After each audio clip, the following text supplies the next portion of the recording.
Oh, APL. I don't even know where to begin. How pleased are you with how the Department of Justice is handling this Epstein case? Look, Benny, you know that I've been the chairwoman of the task force on declassification of federal secrets, and I did everything that I could do in my legislative ability and capacity to try to obtain any information. And as you know, we are basically ignored by the DOJ, but this kind of signifies a bigger problem here in that if there's not anything that comes out, and there's plenty of things that the DOJ and the Attorney General can authorize Kash Patel and Dan Bongino to release that doesn't implicate victims, that doesn't have CSAM on it, I would say that they need to release some information, because at the end of the day, what this is going to do is once it fractures the trust, it can really fracture the base. And what I'm finding is that, you know, if you look back historically on times that the American people did not trust their government, it really goes back to Kennedy, right? And you know that we just had a groundbreaking discovery on Friday. We had the CIA divulge some incredible things called the Joe and Edie's files that ultimately answered many questions, really confirmed a lot of suspicions that the American people had for decades, but now we have proof that Oswald was not a lone gunman. The CIA observed them the whole time. They lied to Congress. I mean, you name it, we got it in this file dump. And so kudos to Director Radcliffe. But what happened, and you saw my public statement that's been out there, is that, you know, we're going to ask the DOJ, we're going to ask for the FBI to be able to release that information to the American people. We want to see it. We haven't been able to see anything else other than what's publicly out there already. But it needs to be resolved. And I will just say that the American people want truth and transparency, no matter who it implicates, and I think that they deserve that. So we bring this up. It's easy, you know. The pen is mightier than the sword, and a picture is worth 1,000 words. So let's just look at just a few pictures here. This is an article that was just published in the Daily Mail. These are the federal government's own photographs, and this is the descriptions by their own special agent in charge for the FBI. And you have boxes, mountains, in fact, of evidence that is everything from cookbooks to photographs. There's a photograph there that's blacked out. APL, I wonder what that is. Nobody knows where the Bill Clinton oil painting is. Like, you could just tell us these things. Here is a safe. In this safe, according to the FBI, there is a manila envelope, you can see it right there, that's filled with passports from different countries where Jeffrey Epstein uses pseudonyms. How the hell do you get a pseudonym on a foreign nation's passport? I don't know. It'd be nice to see that. A bag of diamonds. That's what's in that little box right there. None of this stuff is CSAM. None of this stuff is predator material. Stop acting. What makes me so angry, Congresswoman, is that they're acting like we're perverts for wanting to see this stuff, or that like we want to see abuse material. We don't. We want to see all of the mountain of evidence that you're hoarding that would put together a more full picture of what the hell this guy was doing, so that we can confirm that we're not paying taxes to a predator cult. That's all. Yeah, I mean, I think that those are all valid concerns. I have the same concerns. You know, to go a step further, though, there has to be something that comes out, because there's so much conflicting information spanning over the last, decade, since this really happened in Florida back when it did. There's so much information that different administrations, different law enforcement, different officials have put out. And so there really has to be some credibility to this. This cannot just blow past. There needs to be an official, I would say a legitimate investigation. I think a special counsel would be good to look into this, but either which way, it doesn't make my job any easier. We've been pushing for this for a long time, and it's really disappointing. So would you be in favor of a special counsel to be set up that perhaps could look at the internal corruption at the DOJ and the FBI that we know to be endemic, and perhaps that's what you need, right? Well, I would say special counsel is what seems to be what the American people are calling for. What I will also tell you, though, Benny, is that, we haven't seen any of this information. I don't know that any member of Congress, at least on my task force, has been able to even look at some of the basics. And so what I would say is that, similar to how it was rolled out with, the JFK files, give information that does not implicate victims, doesn't have CSAM, whether it's passports, whether it's the name of books, whether it's evidence, crime scenes, whatever it might be, put it on the archives and let the American people decide for themselves. That is the only way to, I think, restore trust. And look, I want to believe that there isn't systemic corruption at the DOJ, but unfortunately, I've been in Congress and I've seen how the DOJ operates, and it doesn't necessarily mean that it's the Attorney General, But what it does necessarily mean is that there's a big problem over there, and that we don't fix it, it's going to unfortunately fester, and it's going to hurt the American people. The American people trust that their government's going to do the right thing. If justice is truly fair and blind, then it needs to happen. And so we'll continue to push for that release call for it. But it's been deafening how many members of Congress have been silent on this. And to be clear, also, I want to clear something up. I do not think, and I've told this to multiple media outlets because I've been getting questions on this, is Trump on the Epstein client list? No. And I'm very positive of that, because if he was, they would have released it during the election cycle. But what I do know, and what I'm seeing right now across, every aspect, whether it's rich, poor, famous, not famous, people have actual concerns. Are people basically paying off people to be quiet, and that's not okay. Yeah. Okay. So this raises a pretty massive question, which is, you have the authority in Congress. Your Article 1, they should be compelled, in fact, to give you this evidence. The fact that they're keeping it from you, and you have clearances, you have SCIFs, the fact that they're keeping it from you, what does that say for the rest of us?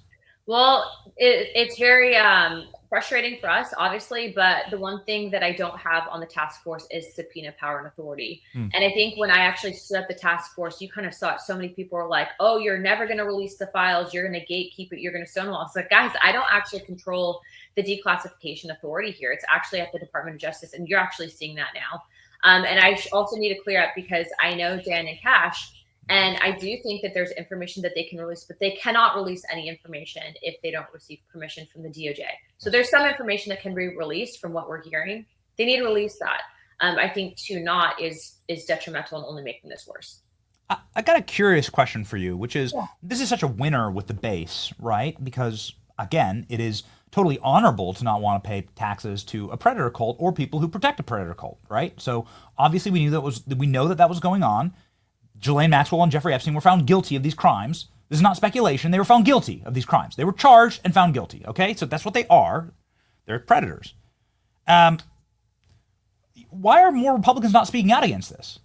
Well, it seems like such a winning issue. Benny, I had a bill that I introduced last year. I reintroduced it this year, and it was to increase the mandatory minimums on child predators. And they will never bring that to the floor. They won't even run it through committee. There's a lot of frustrations that I have with my own party, and you've seen that frustration come through, because I do believe that, people look at this as a long-term job. They're worried about re-election. They don't want to do things that are deemed as controversial. But I would say that the bare minimum basics of being a good human being would be to fight against people that are trying to hurt children. And so I would say that, right now would probably be a great time to put that legislation on the floor. But it is pretty interesting how many people have been quiet. And I understand maybe some fears that they might have because of people surrounding this. But what I will say is that, clearly, if you're a parent, clearly, if you are a good person, you want to ensure that people like this aren't just walking the streets and that they're not able to get a free pass. And so what I would say is that, I'm not at the DOJ, unfortunately, and I'm not at the FBI, unfortunately. But what I would say, and what I would encourage them to do, is do the right thing and release some of the information that doesn't, show children or CSAM to the American people. Let them decide. The American people are not stupid. Mm-hmm. Final question for you, Congresswoman, because you were critical in getting all these JFK documents out there, and we use that as the gold standard for declass. Yeah. And it was a pressure release. People don't understand. It's a pressure release valve for the American people to just say, we trust you. Here's everything. And those documents, by the way, like some people are like, there was nothing in them. They're stupid. You're dumb. You're stupid if you think that. Yeah, actually, Benny, let me just go through this real quick. Please. So we obtained a document actually a couple weeks ago, and we were waiting for the CIA to get it uploaded online so that we could announce it to the American people. So kudos to Director Radcliffe, because there are many documents that previous directors had kept classified, even though there was an order to declassify everything. And because Director Radcliffe has actually assigned a team to us to actually help go through and actually unclassify things that should not have been classified pertaining to the JFK assassination, we've actually been able to obtain these files. So we actually obtained something called the Joe Neady's file. What this proves is, I think I stated this earlier, but that Lee Harvey Oswald was not a lone gunman. In fact, the CIA did have knowledge and was observing him the entire time. Joe Nedes was a covert operator from the CIA who actually used a pseudonym and actually was involved with many anti-Castro movements. He was also in the midst of recruiting people to assassinate Castro. Remember, this is all the CIA operating outside of the purview of JFK at the time. And then we find out I'm looking through the files, and we actually found evidence of basically fake names that Joe Nedes was using as undercover names. So look, it's kind of interesting because we saw what happened with JFK, and we're seeing kind of this same question, and it feels like a similar situation with Epstein. And what I will say is this: if you want to restore faith with the American people, you need to let them decide for themselves. You cannot spoon feed it to them. You cannot hide it from them. And if you give the feeling that you are, no matter what you do after that, it's never going to be the same, because there's still always going to be the level of distrust. And so what I will say is that the way that the classification was run with JFK was flawless. There was evidence in that. I think that right now, there's a couple of outlets that were left-leaning, Benny, that were actually trying to go to my committee and write hit pieces saying that we were pushing conspiracy theories. And then after we actually brought in one of the doctors who was actually at the initial Dallas operating room that actually testified to Congress that there was multiple entry wounds from both the front and the back, they couldn't write the article anymore. And after we actually obtained evidence that said that the CIA themselves did not buy the lone gunman theory, now you're seeing that a CIA operative was actually installed in one of the investigations that Congress was doing, lied to Congress, served as the interface, lied about being undercover, and then was later awarded a medal by the CIA for undermining congressional efforts into JFK. I think that kind of paints a picture of what this government is capable of. But thanks to this administration, thanks to Tulsi Gabbard, thanks to Kash Patel, and to Director Radcliffe, we've been able to roll out this incredibly historical changing information. I don't want the Epstein to put a stain on this, because this administration has been transparent, and we're getting stuff on Martin Luther King and Robert F. Kennedy as well. And we're going to be doing investigations into that. So just remember that there's still a pull for transparency even within the DOJ. But I will continue to encourage and ask on behalf of the American people for the facts to be out there, and I think that they deserve it. It's the gold standard, and it's been 67 years in the making. Yeah.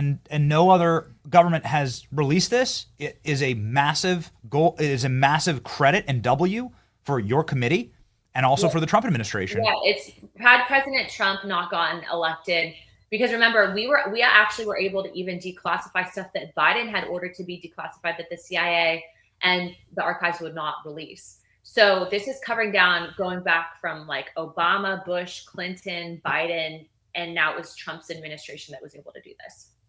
It's a remarkable feat. It is a testament to what can be done, and the model that should be applied here with Epstein. Yeah. Again, I don't know how what happens when you do something like this is you're seen as I think wrongly, right? You and I both know many of these people inside the administration, but you are going to be smeared as protecting the predator. And there's no, he's a dead pedophile. He should have no rights. You should. Am I wrong?